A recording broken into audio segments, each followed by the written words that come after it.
আসসালামু আলাইকুম ওয়া রাহমাতুল্লাহ। আশা করি আল্লাহ তাআলার অশেষ মেহেরবানিতে সকলেই ভালো আছেন। পবিত্র কুরআনুল কারিমে ভালো এবং মন্দ কাজের আলোচনা হয়েছে। ঘোষণা করা হয়েছে ভালো ও মন্দ কাজের জন্য পুরস্কার ও শাস্তি দেওয়ার। বারবার তাগিদ দেওয়া হয়েছে ভুলের জন্য ক্ষমা প্রার্থনা করার জন্য। আল্লাহ পাক রব্বুল আলামিন রাসূল সাল্লাল্লাহু আলাইহি ওয়াসাল্লামের মাধ্যমে কোরআনে প্রতিশ্রুতি দিয়েছেন, অনুতপ্ত হয়ে আল্লাহ পাকের কাছে ক্ষমা প্রার্থনা করলে আল্লাহ তাআলা অবশ্যই ক্ষমা করে দিবেন। যে ব্যক্তি ভুল করার পর অনুতপ্ত হয়ে আল্লাহর কাছে ক্ষমা প্রার্থনা করবে, সে ব্যক্তি আল্লাহর প্রিয় বান্দা হবে।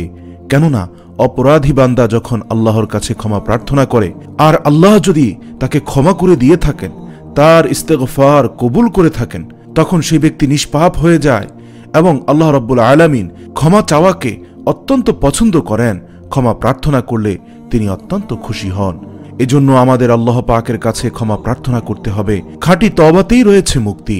রাসূল সাল্লাল্লাহু আলাইহি ওয়াসাল্লাম গুনাহ থেকে মুক্তির জন্য তওবা করার পরামর্শ দিয়েছে। পাশাপাশি তিনি এমন দোয়া শিখিয়েছেন যা আমল করলে গুনাহ থেকে মাপ পাওয়া যায়। আজকে আমরা আলোচনা করব ঘুমানোর পূর্বে 3 বার যে দোয়াটি পড়লে সকল গুনাহ মাফ হয়ে যায়। আপনি সকালে উঠে বুঝতে পারবেন শরীর মন কতটা হালকা হয়ে গিয়েছে। আপনি আপনার গুনার বোঝা ঝেড়ে ফেলে দিয়েছেন, সেই অনুভূতি আপনার কলবে হবে। বোঝা বহনকারী যেমন মাথা থেকে বোঝা ফেলে দেওয়ার পর শরীর হালকা অনুভব করে, ঠিক একইভাবে আপনিও আপনার গুনার বোঝা ফেলে দিয়ে আপনি নিজেকে হালকা অনুভব করবেন। আজকে আমরা আলোচনা করব রাতে ঘুমানোর আগে 3 বার যে দোয়াটি পড়লে আমাদের সকল গুনাহ মাফ হয়ে যায়, সকালে ঘুম থেকে নিষ্পাপ হয়ে উঠতে পারবো। আজকের এই ভিডিওটি অত্যন্ত গুরুত্বপূর্ণ একটি ভিডিও, তাই সবার কাছে অনুরোধ করছি ভিডিওটি সম্পূর্ণ দেখবেন। বিশিষ্ট সাহাবী হযরত যায়েদ রাদিয়াল্লাহু তাআলা আনহু বর্ণনা করেন, রাসূলুল্লাহ সাল্লাল্লাহু আলাইহি ওয়াসাল্লাম ইরশাদ করেছেন, যে ব্যক্তি এই দোয়াটি পাঠ করবে তার জীবনের সকল গুনাহসমূহ মাফ হয়ে যাবে। আল্লাহু আকবার। আসুন সে দোয়াটি আমরা শিখে নিই। দোয়াটি হলো আস্তাগফিরুল্লাহাল্লাযী লা ইলাহা ইল্লা হুয়াল হাইয়ুল কাইয়্যুম ওয়া আতুবু ইলাইহি। অর্থাৎ, হে আল্লাহ, আমি আপনার কাছে ক্ষমা চাই। আল্লাহ ব্যতীত কোনো মাবুদ নাই, তিনি চিরঞ্জীব ও চিরন্তন, এবং আমি তার কাছেই ফিরে যাব। সুবহানাল্লাহ। আবেগ মিশ্রিত রব্বুল আলামিনের চিরঞ্জীব এবং চিরন্তন সত্তার দোহাই দিয়ে এই নামের উসিলায় এবং আল্লাহ রব্বুল আলামিন ছাড়া কোনো মাবুদ নাই এই একত্ববাদ তথা তাওহীদের স্বীকৃতি দিয়ে আল্লাহর কাছে ক্ষমা চাইলে আল্লাহ সেই ব্যক্তিকে কখনোই ফিরিয়ে দেন না। আমরা জানি তাওবাতুন নাসুহা সর্বোৎকৃষ্ট তওবার দোয়াও এটি। এই দোয়ার মাধ্যমে আপনি তওবা করলে আল্লাহ অবশ্যই আপনার হাত ফিরিয়ে দেবেন না।